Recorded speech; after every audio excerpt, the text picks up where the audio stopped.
हरेक व्यापारमा चाहिँ के छ भने एउटा हुन्छ हनीमुन पिरियड के बिस्तारै त्यो बेला आत्तिने पिरियड नै होइन तर हामी त्यही बेला आत्तिन्छौँ के आज कफी सप खोल्ने बेला के गर्छौँ भने पहिलो कुरा त हामी ब्याकअप प्लान चाहिँ ब्याकअप राखेर अगाडि बढ्नुपर्ने मका कफी मेसिन किन्ने मान्छे आउँछ नि क्या अनि सर इएमआई मिल्दैन भन्छ नि कि मिल्दैन भन्नु मलाई व्यापार गर्नु चाहिँ मलाई जसरी बेच्नु छ त्यो इएमआईमा जसले कफी मेसिन लान्छ त्यो डुब्यो त्यसले कफी चलाउनुवालै छैन उसले लगानी नै गरेको छैन ऊ सुरुमै उधारो खोजिरहेको छ जबकि उसले त ब्याकअप प्लान त त्यो पछिको कुरा हो मैले जति यसो मेरो एक्सपिरियन्स त के भन्छ भने आजको दिनमा 80% रेस्टुरेन्ट लसमा छ त्यो पहिलो 1 इयर या 2 इयर हो किन त्यो टाइम लाग्छ क्या बनाउनलाई किन यो ठाउँमा कफी सप छ है भनेर नोटिस गर्नलाई पनि टाइम लाग्छ त्यो टाइम मान्छेलाई त्यहाँ ल ठिकै छ नि त म आज चाहिँ एबिसी भन्ने कम्पनीमा कफी खाइरहेको छु ठिक छ कस्तो चेक गरौँ भन्दा त्यो कफी बन्द भइसकेको हुन्छ के समस्या के छ भन्दाखेरि उसले खोल्ने बेलामा नै उसको चाहिँ ऊ चाहिँ केमा खोलिरहेछ भन्दाखेरि इएमआई खोलिरहेछ अब तपाईँको चाहिँ अब व्यापार गरेर कमाउनको लागि त केही समय त लाग्छ नि कुनै पनि कुरा बच्चा पनि त जन्मिने बित्तिकै कहाँ हिँड्छ त हामी सोचे आउँछ बच्चा जन्मेर हिँड्छ त्यसले भोलिबाट कमाएर लिएर आउँछ त्यो पोसिबलै छैन कि जस्तै मानौँ मैले आज एउटा कफी सप खोल्नुपर्छ नि कम्तीमा पनि 6 महिनाको भाडा 6 महिनाको स्टाफ स्यालेरी मैले कम्प्लिट रूपमा राख्न सकि र आज अब 6 महिनासम्मको मेरो कुनै पनि दायित्व हुनुहुन्न 6 महिनाको स्टाफ स्यालेरी पनि दिनु पऱ्यो भोलि 6 महिनाको भाडा पनि तिर्नु पऱ्यो 6 महिनाको जे जति सबै कुरा भेन्डर पैसादेखि सबै कुरा तिरेर रेडी भएर बस्यो भनेदेखि त्यो मान्छेको ब्याकअप प्लान हुने हो त्यो सक्सेस हुने भयो जब त्यो मान्छेले पहिला खोल्ने बेलामा टायलै उधार लिएर आएछ बत्ती नै उधार ल्याइरहेछ कफी मेसिनै उधार लिएर गइरहेछ हरेक कुरा उधार खोजिरहेछ भने त्यसको त ब्रेक के उसले उसको नाफै भए पनि त्यो चल्दैन कि मलाई आजसम्म लाग्दैन कि आज खोल्यो भोलिबाट नाफा हुन्छ नि मलाई लाग्दैन हामी हरेक कम्पनी हेरौँ न चाहे तपाईँको चाहिँ आज मल्टिनेसनल कम्पनीहरू फर्स्ट 5 वर्ष उसले डिभिडेन्ड नै बाँड्दैन त्यसको मतलब के भन्नु खोजियो भने सामान्यतया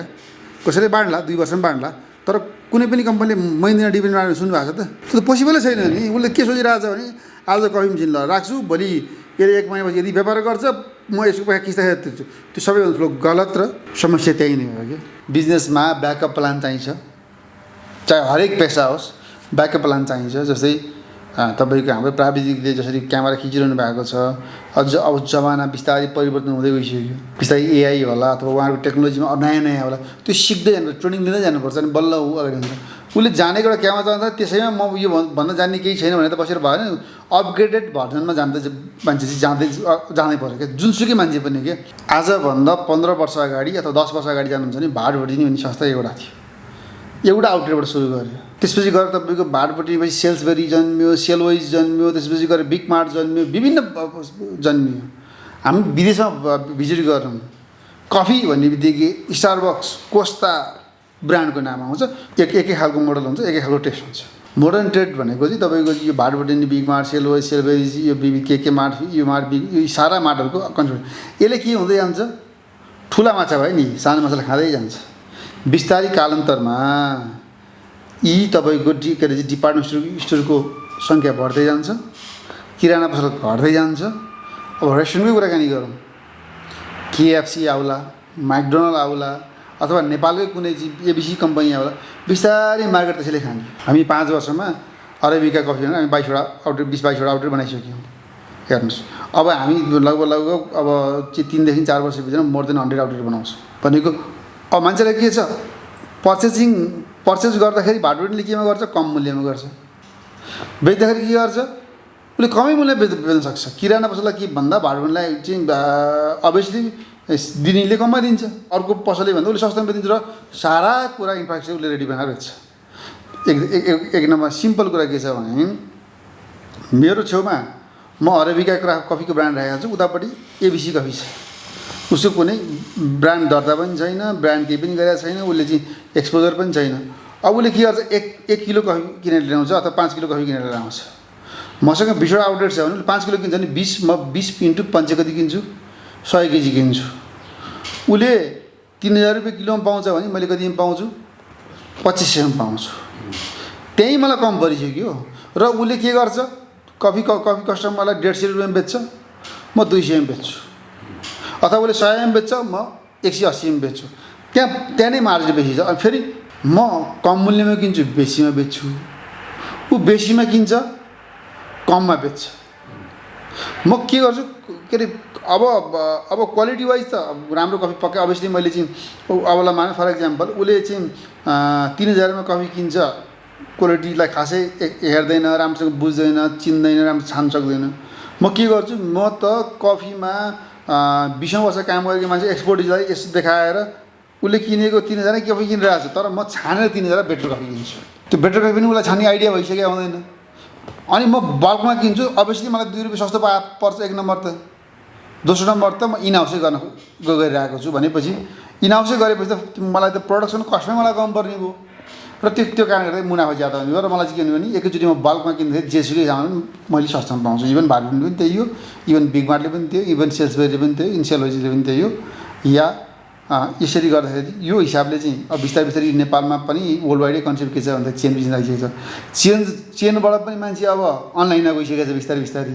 भनेपछि यो आफैमा चाहिँ व्यापार परिवर्तनशील छ जसले अध्ययन गर्छ परिवर्तन कसरी भइरहेछ भन्ने कुरालाई हेर्छ बुझ्छ त्यो अगाडि बढ्छ अब जो मान्छे चाहिँ ट्रेडिसनल काम गरिरहन्छ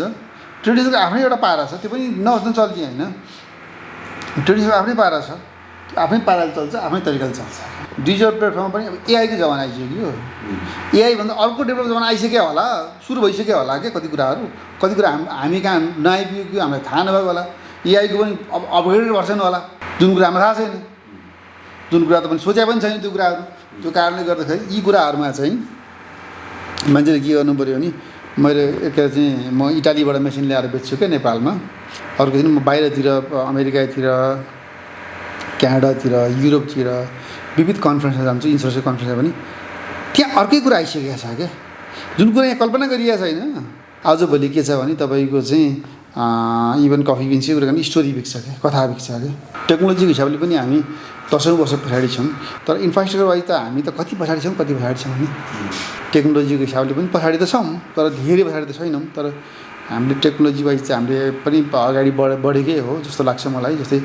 5G छ 4G छ हामी 2G मा त छैनौँ नि त होइन 3G मा त छैनौँ नि त हामी पनि त 4G त पुगिसक्यौँ नि अब हुन त 5G बाट अझ अपग्रेडेड भर्सन सुरु भइसकेको छ भन्छ क्यारे होइन बिजनेसको ट्रेन्ड पनि चेन्ज भइरहेछ त्यो चेन्ज भएर जाने बिजनेस 70-80% चेन्ज भएर जान्छ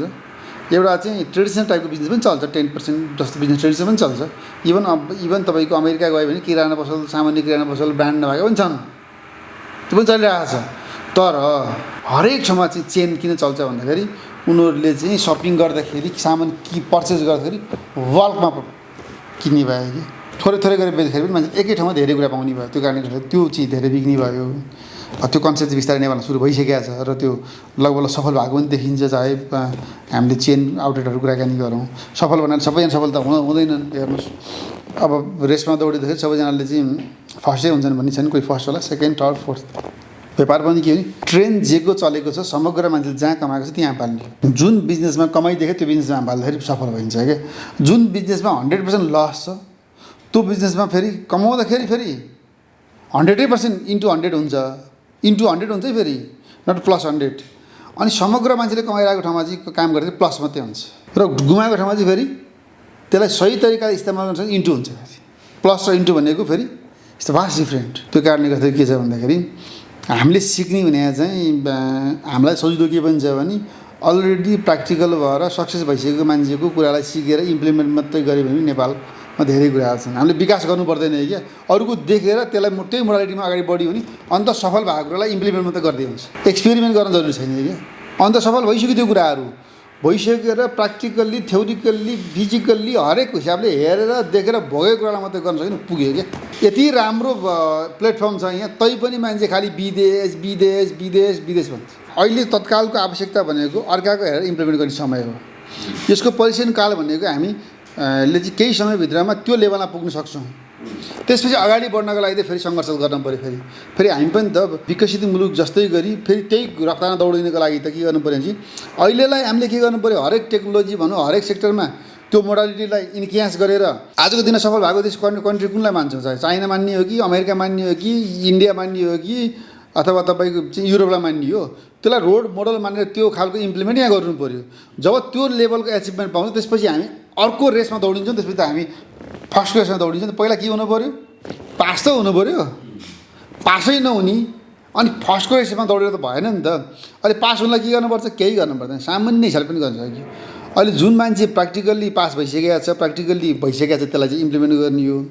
इभन हाम्रो लाइफमा पनि त्यही हो, जो मान्छे सकेछ त्यसलाई हेरेर इम्प्लिमेन्ट मात्रै गर्ने, त्योभन्दा नयाँ काम गर्न जरुरी छैन।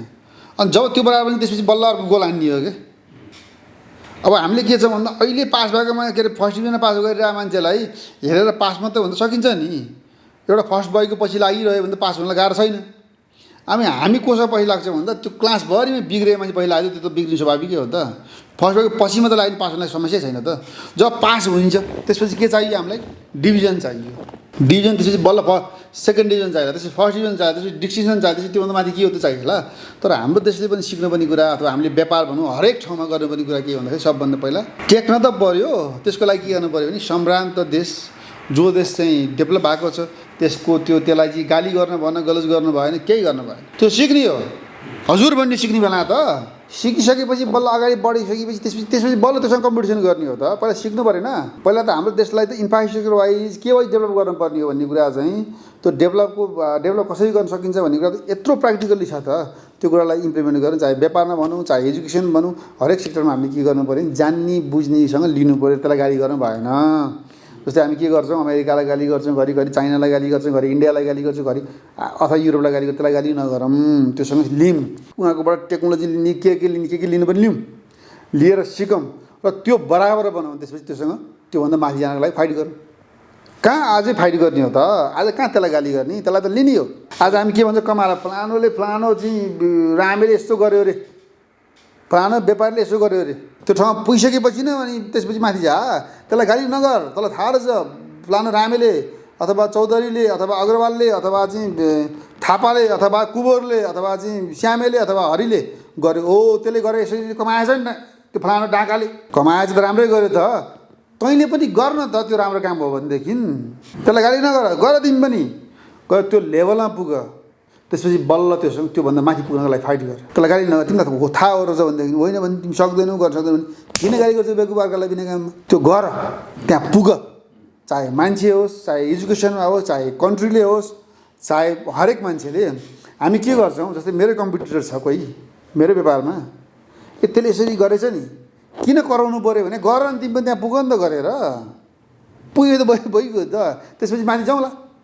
त्यो कारणले गर्दै हामीले गाली गर्ने होइन, गालीको शब्द निकाल्दा कसैलाई पनि। नयाँ पार्टी आयो तुरुन्तै चाहिँ 2 तिहाई झन्डै नजिक 2 तिहाईको नजिक पुगे, सरकार बनाउने भयो। अरू राजनीतिले सिक्नु पऱ्यो नि त। पुग्दैन भन्थ्यो त, पुग्यो त। उसले जसरी गऱ्यो त्यसरी पुग्न सकिन्छ भन्ने कुरा रहेछ त। जस्तै आज बिल गेट बनियो, आज चाहिँ एलन मस्क बनियो, आज तपाईँको चाहिँ अर्को अम्बानी बनिरहेको छ भने त्यो बन्नलाई कसरी पुग्यो भने तिमीलाई थाहा छ। त्यसलाई गाली गर्नु भने त्यसले गरे यस्तो काम गर त। राम्रो घडी लगायो भने अथवा राम्रो चाहिँ सामान बोक्यो भने के भन्छ? त्यसलाई गाली गर्छौँ कि फलानाले हाम्रो ट्याक्स पैसा यसो गर्यो उसो गर्यो। ए बाबा त्यही ब्रान्ड लाउनेले पनि ट्याक्स त त्योभन्दा बेसी तिरिरहेको छ त। पोजिटिभ कुरा लिउँ क्या, पोजिटिभ कुरालाई मात्रै गरौँ। खालि चाहिँ व्यापारीलाई गाली नगरौँ। पैसा कसले कमाउँछ? व्यापारीले। सबैलाई पैसा चाहिएको छ भने त व्यापारलाई त सम्मान गर्नु पऱ्यो नि। अनि सिक्नु पऱ्यो कि त्योसँग, सिकेर त्यस्तै बन्नु पऱ्यो। गाली गरे त पर भागिहाल्छ नि, गाली गर्नु भएन। पैसा कमाएको मान्छेलाई, लक्ष्मीलाई माया गर्नु पऱ्यो। हामी समग्र देशवासी भनौँ, सबैजनाले के गर्नु नि, जो मान्छे व्यापारी छ त्यसलाई सम्मान गरौँ, सबैजना व्यापारी बनौँ, सबैले कमाउँ न, समृद्धिमा अगाडि बढौँ न।